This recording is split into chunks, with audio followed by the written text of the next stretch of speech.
Hey Hadley, what you doing? Oh, I'm just reading the Norris Student Handbook. Did you know it's 10 times longer than the U.S. Constitution?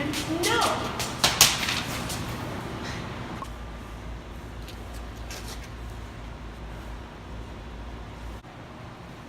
Son of a... Fahrenheit 451 by Ray Bradbury.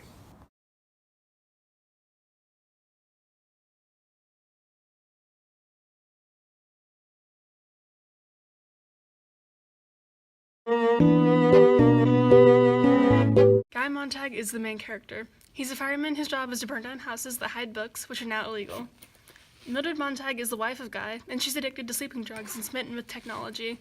She's perfectly comfortable with the twisted society they live in.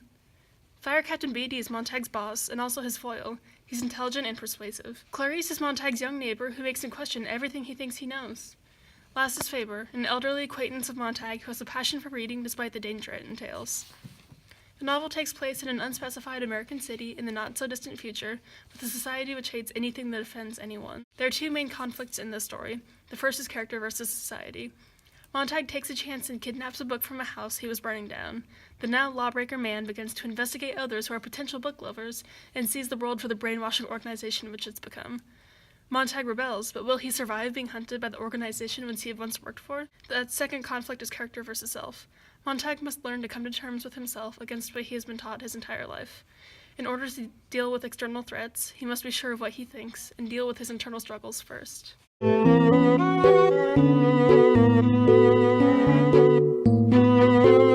Ray Bradbury was an American fantasy and horror writer in the mid-1900s. He passed away on June 5, 2012. Some of his works include The Martian Chronicles, Dandelion Wine, Something Wicked This Way Comes, and The Illustrated Man. He considered himself to be a writer of fantasy, not science fiction. Ray Bradbury's writing isn't about reacting to politics, but rather about his personal feelings about the world around him. For example, Bradbury's lifelong love of books helped inspire Fahrenheit 451.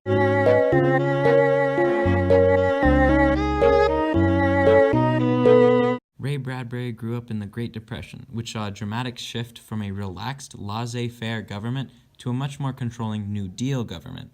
Not long after this, World War II broke out, and Hitler's burning of books in the 1930s made an impact on young Bradbury. In this time period, technology such as radio and TV was beginning to get popular.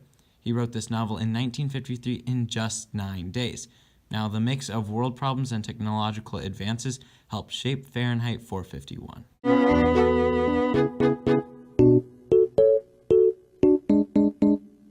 In the book, Bradbury doesn't give a clear explanation of why censorship has become so great in this futuristic society. Fast cars, loud music, and massive advertisements create an overstimulated society without room for literature, self-reflection, or appreciation of nature. Bradbury gives the reader a brief description of how society slowly lost interest in books, first condensing them, then relying simply on titles, and finally forgetting about them altogether. Burning is a way the people in this world cope and clarify their lives to make them seem simpler.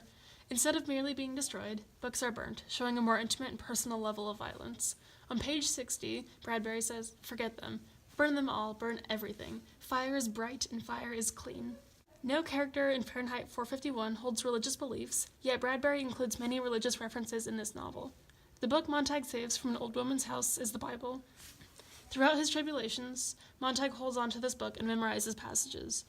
Books appear to represent a Christ figure because they're persecuted and destroyed. However, there is a small following of people who love and resurrect belief in them.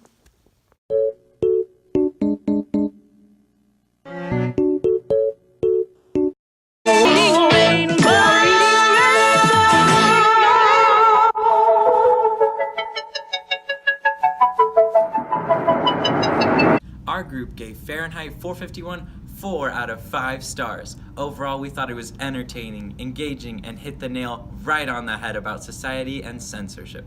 However, we also thought that it was too deep at some points and too short overall, so it made it difficult to develop the plot. Plus, the novel immediately begins with an action scene, so there isn't much in the way of character development. Not to mention how the book just ends. Like literally, just stops when the no, we're not gonna go into that part. Take it from me, we highly recommend Fahrenheit 451 to anyone who liked 1984 or any other sci-fi novels, as this is one of the classics.